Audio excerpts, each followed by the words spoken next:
Le 22 mai, le président de la République va présenter son programme pour les banlieues populaires et les 6 millions d'habitants qui vivent dans ces quartiers.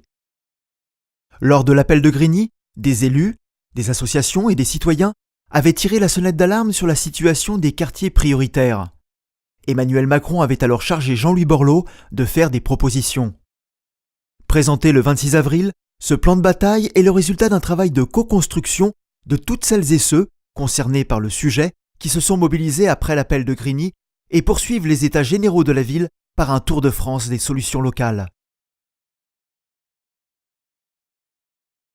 Le plan présenté par Jean-Louis Borloo contient 19 mesures dans de nombreux domaines pour ramener l'égalité républicaine sur tous les territoires.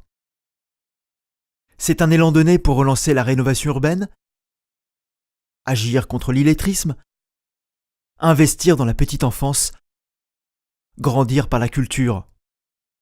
Il prévoit les moyens de développer la formation et l'emploi, de lutter contre les discriminations, agir pour la sécurité et la justice, de créer une cour pour garantir l'équité entre les territoires, non seulement pour les banlieues, mais aussi pour les territoires ruraux et d'outre-mer. Toutes ces mesures sont d'autant plus indispensables que la banlieue est loin de bénéficier d'un traitement de faveur. Bien au contraire. Les communes des quartiers prioritaires disposent de 30% de capacité financière en moins, alors que leurs taux d'imposition sont 2 fois plus élevés. Dans le même temps, leurs besoins sont 30% supérieurs. Comme dans les écoles où ces villes populaires accueillent plus d'enfants sans compensation financière. Alors oui, ces mesures sont justes, elles vont nécessiter de l'argent, mais pas de moyens supplémentaires, car les sommes pour financer ces mesures existent déjà. Prenons 2 exemples. Chaque année, 32 milliards d'euros sont collectés pour la formation professionnelle. Le rapport Borloo propose que, sur cette somme, seulement 600 millions d'euros soient affectés pour financer plus d'apprentissage pour les jeunes de nos quartiers. Autre exemple, un excédent de 1,3 milliard d'euros est prévu en 2018 au sein de la Caisse nationale d'allocation familiale.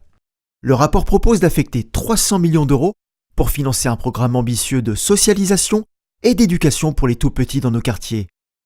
Ces mesures n'occasionnent donc aucune dépense supplémentaire pour le contribuable.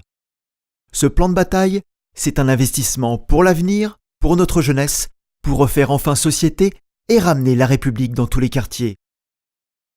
Monsieur le Président, il n'y a pas de plan B, mais un plan Borloo.